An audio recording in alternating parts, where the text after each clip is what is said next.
ఎవరినైనా అర్థం చేసుకోవడంలో ఆలస్యమైనా పర్లేదు కాని అపార్థం చేసుకోవడంలో తొందరపడకు.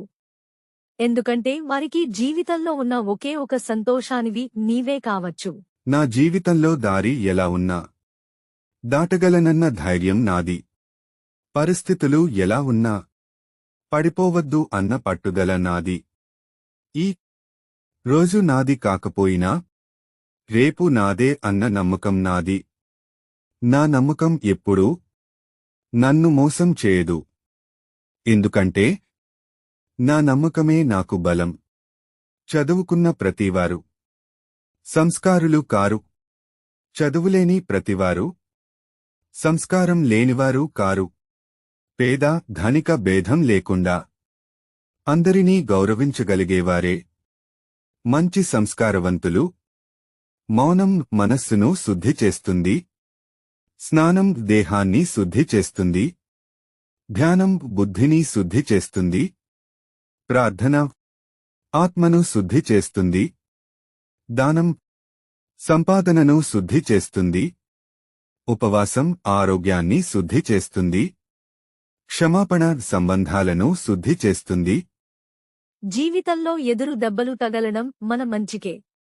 కాలికి తగిలే దెబ్బ ఎలా నడవాలో నేర్పిస్తుంది.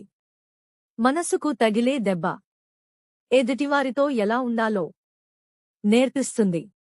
బంధంలో ఏవైనా గొడవలు వస్తే సర్దుకుపోవడం కన్నా అర్థం చేసుకోవడం ముఖ్యం. ఎందుకంటే సర్దుకుపోతే మళ్లీ మళ్లీ గొడవలు వస్తూనే ఉంటాయి.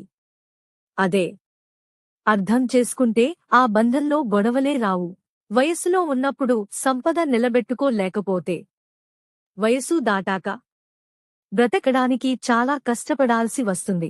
మన గురించి నలుగురు ఏమనుకుంటున్నారో అని ఆలోచించే కన్నా మన గురించి మనం ఏం ఆలోచిస్తున్నాం అనేదే ముఖ్యం. ఎందుకంటే మన జీవితం మనదే. మనకొచ్చే కష్టనష్టాలు మనమే భరించాలి. చుట్టూ ఉన్న ఆ నలుగురు కాదు. జీవితమంటే మన కోసమే కాదు, మన అనుకునే వారి కోసం కూడా బ్రతకడం. ప్రేమంటే డబ్బు, అందం కాదు. ప్రేమంటే ఒక నమ్మకం. ఐశ్వర్యమంటే డబ్బు సంపాదించడం కాదు, ఇతరుల నుండి ప్రేమాభిమానాలు సంపాదించుకోవడం. తిక క్రియేషన్స్ సంతృప్తి అంటే నచ్చిన దానికోసం వెంటపడటం కాదు, ఉన్నదానితో ఆనందించడం. మనిషిలో కోపం, సహనం రెండూ ఒంటరిగానే ప్రయాణం చేస్తాయి. కాని కోపం వస్తే అన్నింటినీ లాగేసుకుని పోతుంది. అదే సహనం అన్నింటినీ మన దగ్గర పోగేసిపోతుంది ఒక్క నిమిషంలో. జీవితం ఏమీ మారిపోదు, కాని ఒక్క నిమిషం ఆలోచించి తీసుకున్న నిర్ణయం మాత్రం జీవితాన్ని మార్చేస్తుంది అనేది వాస్తవం.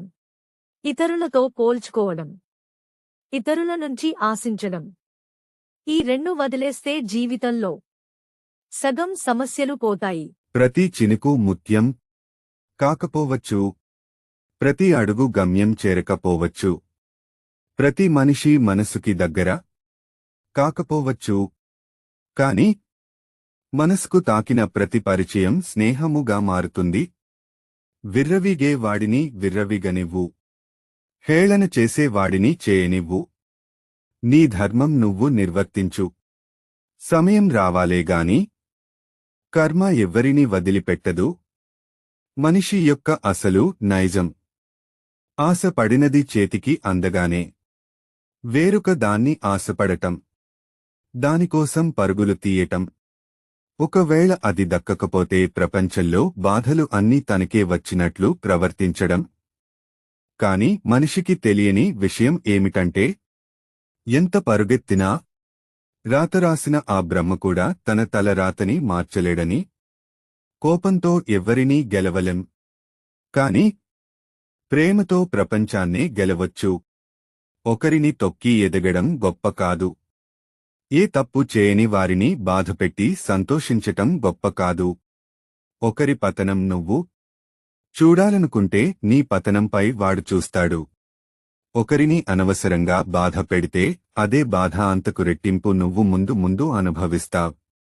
మంచులా కరిగిపోయే ఐశ్వర్యం కంటే కలకాలం నిలిచిపోయే మంచితనం గొప్పది. ఆశ జాతకాన్ని నమ్మేలా చేస్తుంది. కోరిక దేవుడిని నమ్మేలా చేస్తుంది. బాధ మనిషిని నమ్మేలా చేస్తుంది. కానీ ధైర్యం ఒక్కటే నిన్ను నువ్వు నమ్మేలా చేస్తుంది. ఎదుటివారిని ఏడిపించటం ఎలాగో మనకి తెలిస్తే మనల్ని ఏడిపించటం ఎలాగో ఆ భగవంతుడికి తెలుసు. గర్వం ఒక్కటి చాలు జీవితంలో సర్వం కోల్పోవడానికి. ధైర్యం ఒక్కటి చాలు జీవితంలో ఏదైనా గెలిచి చూపించడానికి. రెండు నాలుకలున్న పాము కన్నా మన గురించి ఇతరుల దగ్గర రెండు రకాలుగా మాట్లాడే మనిషి చాలా ప్రమాదకరం. ఒకరు బాగుపడితే చూడలేని వాడు తాను బాగుపడ్డా సుఖపడలేడు. మాటకు విలువ లేనప్పుడు మౌనం. మనిషికి విలువ లేనప్పుడు దూరం మంచిది. ఏదైనా చూసేవారికి చెప్పే వారికి నొప్పి విలువ తెలియదు. ఆ నొప్పిని అనుభవిస్తున్న వాళ్ళకి మాత్రమే తెలుస్తుంది. జీవితంలో సుఖంగా ఉండాలి అంటే 3 విషయాలు గుర్తు పెట్టుకోవాలి. 1 జరిగినది మర్చిపోవాలి. 2 జరుగుతున్నది గమనించాలి. 3 జరగబోయే దానికి సిద్ధంగా ఉండాలి. నీలో భక్తి పెరిగితే దేవుడిని చూడాలనే కోరిక ఉంటుంది. నీలో దానగుణం పెరిగితే ఆ దేవుడికే నిన్ను చూడాలన్న కోరిక ఉంటుంది.